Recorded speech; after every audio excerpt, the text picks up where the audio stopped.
بسم الله الرحمن الرحيم والصلاة والسلام على أشرف المرسلين سيدنا محمد وعلى آله وصحبه أجمعين ونعوذ بالله من شرور أنفسنا ومن سيئات أعمالنا من يهد الله فهو المهتد ومن يضلل فلن تجد له وليا مرشدا ونشهد أن لا إله إلا الله وحده لا شريك له ونشهد أن محمدا عبده ورسوله. السلام عليكم ورحمة الله وبركاته.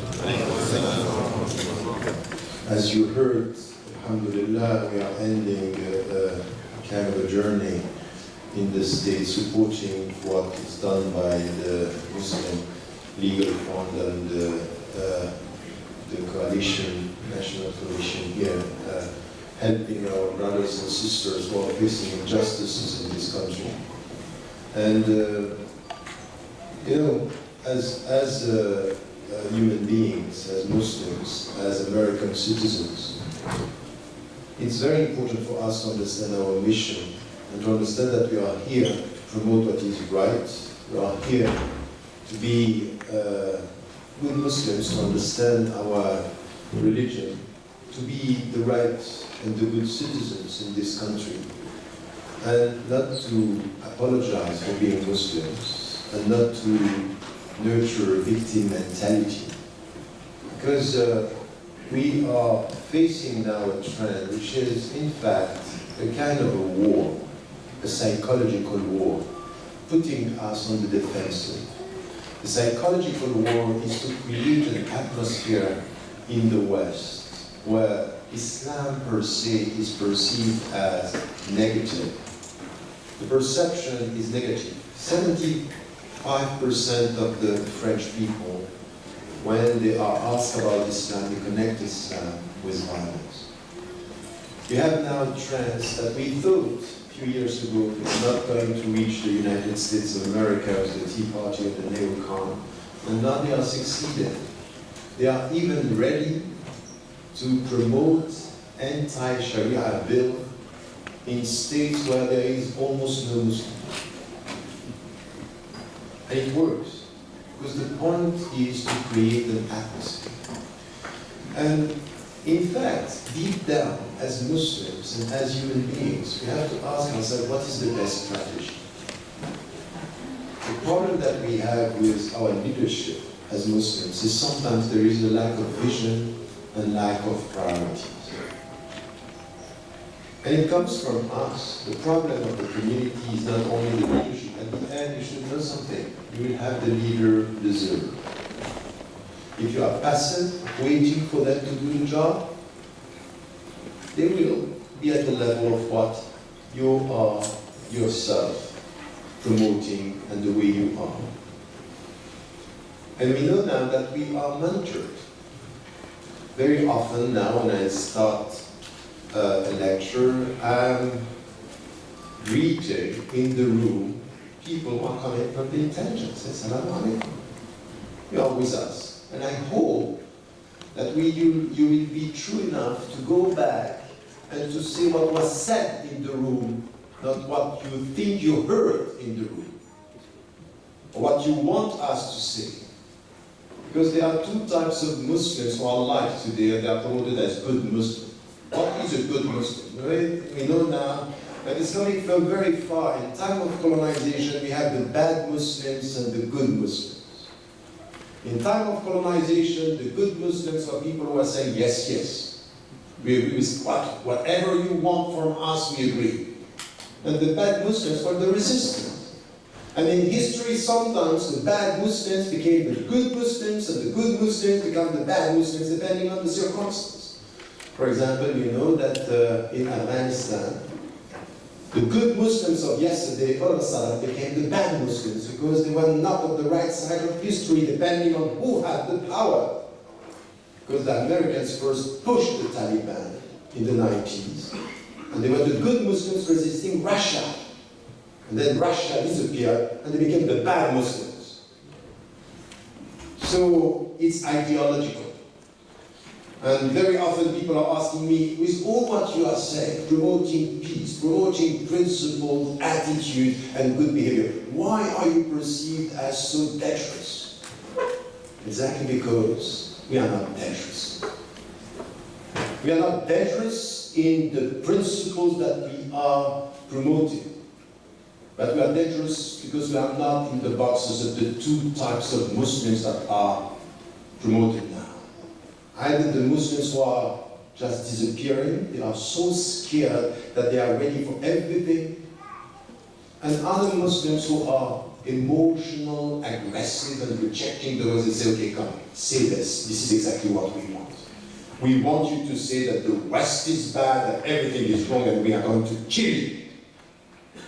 So this is the types of Muslims that are promoted. Now we have to think about what is our answer. And our answer is three things that are essential as Muslims.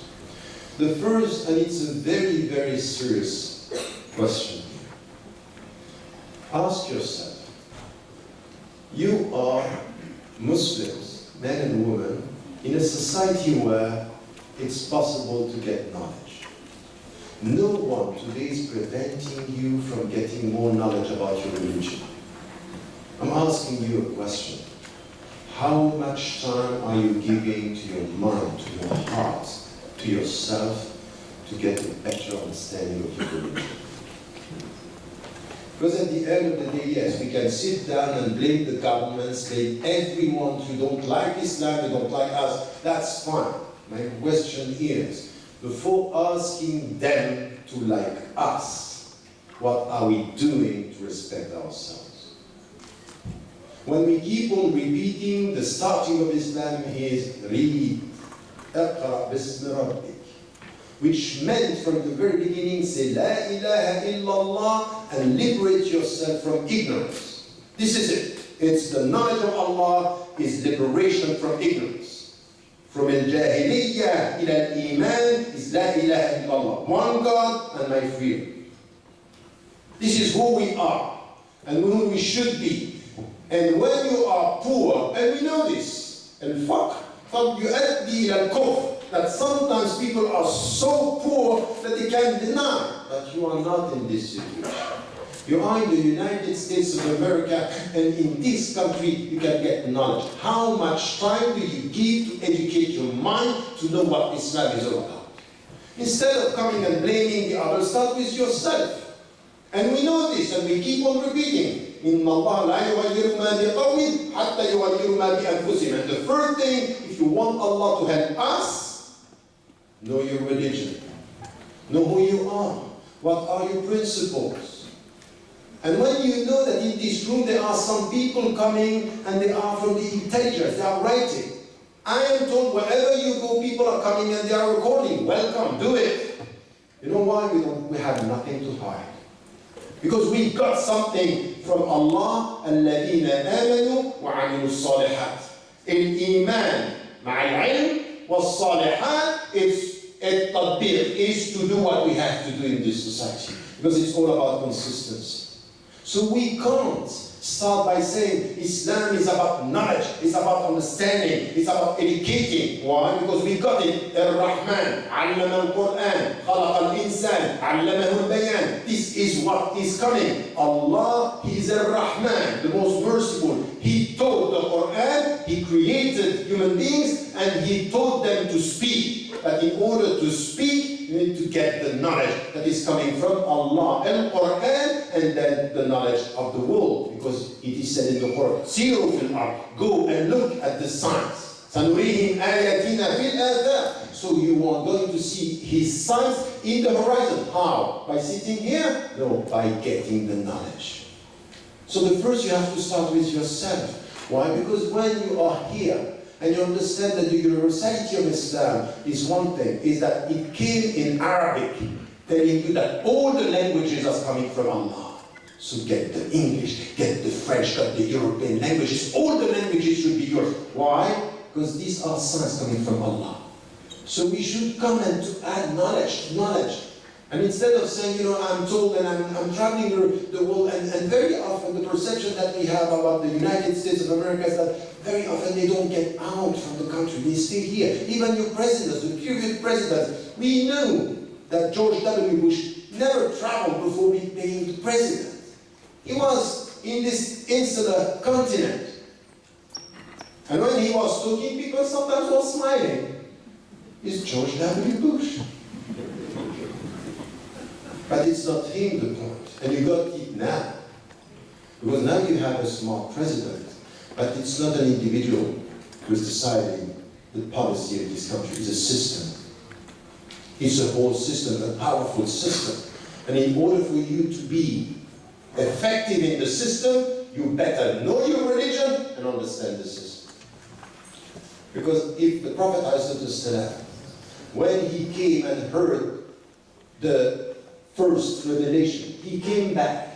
He was able to deal with the people of Mecca because he was coming from the country. Alim, he knew the text. Alim, he knew the people. So much so that Ibn al-Qayyim al-Jawziyya was telling us, al-mujtahid, the one who was coming with fatwa in a society, should know the text, wa halat al-nas, the situation of the people. Who could do this in the United States of America if you are not doing it? If you today, you don't look at your society and you don't get the knowledge, you should walk with two knowledges. The knowledge of your religion and the knowledge of your society. But the knowledge of the society, you know something? How is the best way to get the knowledge of something? Can you get the knowledge when you hate where you are? When, for example, people are saying, we love this country, you should understand now. Stop dreaming that one day you will be back home. Because you are at home.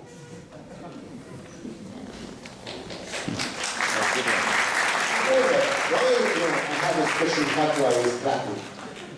The special fatwa with clapping is just when you feel good, think about it. Don't clap. Just to think about what we are saying. Because people are putting in, and in fact, there is a sense now that when you are an American and when you are Muslim, you're not truly an American. The fact that you are Muslim makes you not really American. You have to prove it. And you should say no to this, that it's your country. Once I was driving in Switzerland, and someone was a racist in his car. He came just to me, go back home, in a very aggressive way, and I smiled. Eh? At home. You want to attack me, you will get my silence when you are insulting, and my smile when you are silly, and I'm a bit smarter than you. And the fact to be smart is coming from our understanding that we have to master our emotions. You know why people are today facing injustices in jail, what we heard here? Why sometimes people are facing injustices in Palestine or in the Muslim majority countries? And by the way, we have to be clear with this. That our commitment to justice is not a question of religion. We are always on the side of the oppressed. If I'm so much talking about Palestine, it's not only because the majority of the Palestinians are Muslims, because lots of Palestinians are Christians. It's because these people are the forgotten people who are facing injustices, and it's as if their blood is counting for nothing. But in any situation, even in Africa, this is also something that we have to be consistent with. Say, means that you have to be just. Anyone who is oppressed, be her or him Muslim or not, we are on his or her side. We are not going to ask what is religion to know if I can help you. So our position is a position which is a principled position. And we speak and we say, we are going to speak about what is happening around the world and even here. We are on the side of the oppressed, and this is where we should be as Muslims. But to do this in this society, it's to be informed, it's to be equipped.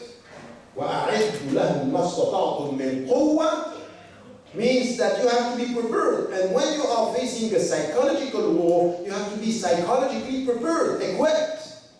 And the first is be less emotional and much more committed. And how are you less emotional? How are you going to get less emotional? You know, we know something, is that the less you know, the more you react with your emotion. The less you are prepared, the more you are reacting in an aggressive way. The less you are spiritual, the more you are emotional. We have some of our brothers in the West, when we start talking about halal meat, and you are criticizing halal meat, they are ready to kill someone. And he doesn't pray. So halal meat is becoming the priority, much more important than praying. Pray first, keep quiet, stay calm, and answer in a wise way. The lack of wisdom is the sign of the lack of spirituality. So we have to be here starting our knowledge of Islam. So now we have people who are very much involved in Muslim activities in the country. Be careful. You have to be active Muslim, not agitated Muslim. And there is a difference. An active Muslim has a vision. She or he knows the priorities based on the knowledge of Islam and some of the steps, the priorities that we have. An agitated Muslim is doing everything just to be agitated. And sometimes he's just not at the center of the struggle, at the periphery. An agitated Muslim is following an agenda that is not his or her. It's coming from people who are pushing. And as we know, we have people now that are going very far. Yeah, even in our markets, the Islamic Center in Geneva, I said this story. The intelligence sent someone to put on the computer in the market, in the Islamic Center, links to terrorists' websites, just to put my brother, and he was directing the center, in a situation say you have links with the terrorists. And alhamdulillah, this guy came, pretended to convert to Islam, and started looking how he would be able to make it. And he started listening. 1 week, 2 weeks, 1 month, 6 months. And at the end, he was convinced that the one that he had to act against was a good man. And through his example, he started being interested in Islam. And he then converted to Islam sincerely. And he said the story. I was sent to do this to you. يمكر ويمكر الله والله خير الماكرين. That you know that whatever they want, whatever they do at the end, what is going to happen is what Allah wants. And this is why, if we understand our religion, even if you look at the power that is facing you, know that at the end, لا تخشوهم واخشوني. Don't be scared. Whatever they are going to do, this is not going to happen. He doesn't want it to happen. But if he wants you to succeed, لا حول ولا قوة إلا بالله. So this is our confidence. This is what I'm telling you. If you don't get this knowledge of Islam and you are not confident with this knowledge, you are not going to succeed. The first is to understand your religion. And your religion, the way you understand it, is with your heart. And when you get it with your heart, you understand whatever is going to happen, you are going to succeed. So you are not in the States by accident. You are in this country not to count how many people are going to be converted. The point is not to convert the people. The point is to spread our principles. And our principles are majority principles. Go outside here from this mosque. Because we are even ourselves talking to one another. The problem with Muslims, that the Muslims are talking to Muslims. And they say to Muslims, they don't like us. They don't know us. So okay, that's fine. You can keep on talking here about the fact that they don't know you. But you have to get out of here with your principles and to be consistent with the way you deal with the principles and the way you talk about spirituality.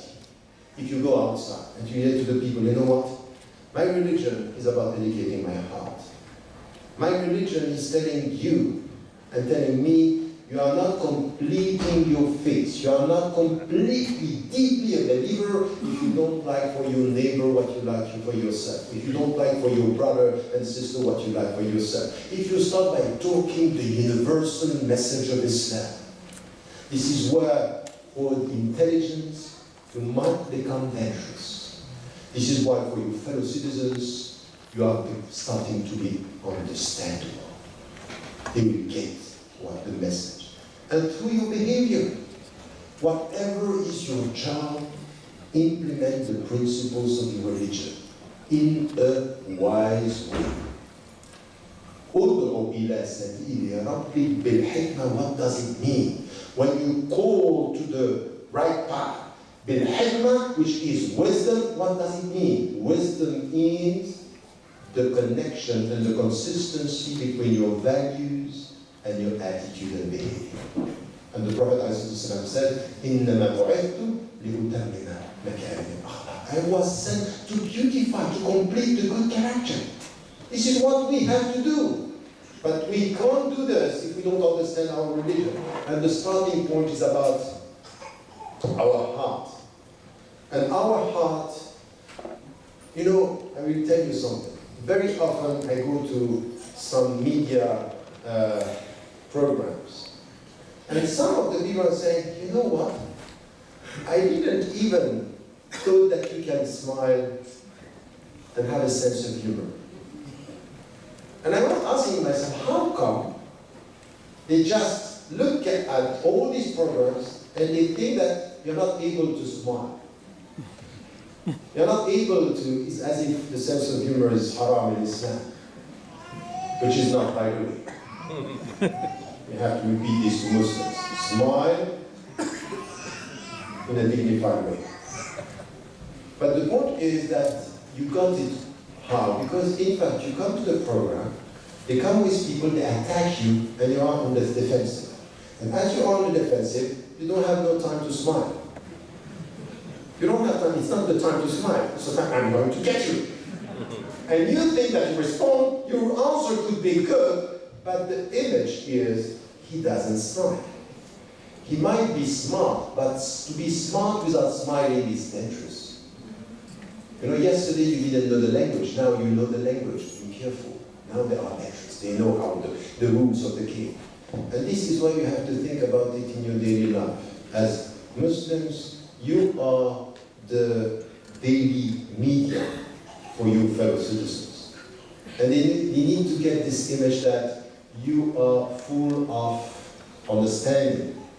There is something which is part of our religion. The second name of Allah, and for some of the scholars and some of the, in our tradition, is the first name, which Allah is Ar-Rahman. This dimension of Ar-Rahman, the names of Allah are for us like objectives. He is Ar-Rahman, we try to be Rahman. We try as much as possible. But we should be Rahman with people in the name of humanity. You know, when you say to people, for example, in your daily life, I don't like what you are doing, but I respect who you are. I have a deep respect for your being, even though I don't agree with what you are doing with it. I don't like what you are doing. You know, this attitude which is not judgmental, that you come with your heart, and you put your heart and say, my heart is open, something which is known in English as compassion, something which is our community also is to be less judgmental. We have brothers and sisters who are not here today because they don't feel good with Allah. But when they come to the community, they feel that this community is judging, always judging the people. And as Muslims, we have to come with a better understanding of this, that we are not going to, our first duty is not to judge, is to welcome. Allah SWT is asking, Ya ayyuha alladhina amanu, is a call the people with your heart, with your mind. So you know your religion and you implement your religion. This is the first resistance. And when the God was saying, be assertive, your assertiveness is based on your knowledge, with your an open heart and a sharp mind. This is what is necessary now for Muslims. And then you shouldn't be scared. The first thing that we have to do as Muslims also is within our community to look at what is wrong and to try to go beyond this. Instead of always talking about the divisions in our community, because we have division. Who are the people who are going to solve the divisions within our community? Us, by being open to people who have another understanding. Come and listen and follow the Prophet ﷺ, he had around him someone like Abu Bakr as-Siddiq and someone like Umar ibn al-Khattab. Umar ibn al-Khattab was sharp, Abu Bakr as-Siddiq was very soft, very a sweet man. But he was able to unite between this and that. Are you doing this? You have people here who are Salafi, literalists, who are people who are Madhabi, who are people who are Sufi. Don't be judgmental. Let the people understand that we need all this. I myself, I'm coming from Al-Tayyar al-Tajdidi. It's just something which is reforming, not Islam. Islam is not going to be reformed. We are reforming the Muslim minds, not Islam. Islam doesn't need reform. But our minds need. We need to get a better understanding. So don't clap, just think about it. So, and the point is that sometimes you are so much involved in the world that it's good to have some Salafi saying, be careful, you are forgetting a text, you are forgetting a hadith, you are forgetting a verse. It's all good. Take the positive from anyone. You are useful. Instead of saying, I don't want to listen to him, he's a Salafi, think about what he is or she is saying. Sometimes it's good for you. Allah subhanahu wa ta'ala is putting you some brothers and sisters to help you to get a better understanding of Islam. And then also, when it comes to some people who are telling you, don't you have a problem, you Muslims, with women? The answer of the great majority of the Muslims say, no, Islam has no problem with women. That's right, but this was not the question. They didn't ask you, don't you have a problem? Does Islam have a problem with women? No, Islam has no problem with women, but Muslims do. Why? Because the way we deal with our religion is not the way our religion should be understood. So when they are saying, do you Muslims problems with women? You say Islam doesn't. Muslims, yes. Because they are confusing between the cultures, the Arab culture, the Asian culture. Because I see when I see the Arab culture, some Asian are happy, they say it. But Asian the same. African the same. Even in the United States of America, they have a problem. They come, they lecture the world, and you come to the job market, and what do? When you are a woman, sometimes you have 30% less salary for the same skills and the same job. Is this Islamic? Is this right? It's wrong. So let us be at the forefront of the right thing to say, the right struggle to promote, as human beings and as Muslims and as Americans. So this is something that is important. Look at this room here. The great majority of you are coming from either the Middle East or some coming from Pakistan and Asian countries. Some are converts. The great majority of the African American Muslims are not here. Why? Because we have to improve this.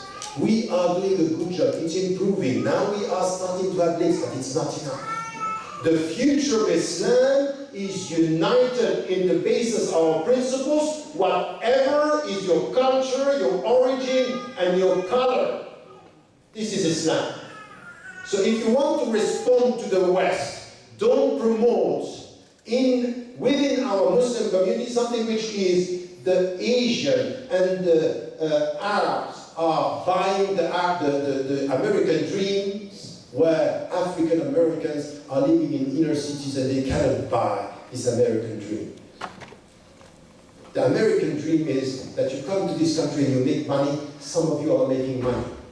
And some who have been here for centuries are dealing with a system which is structurally racist.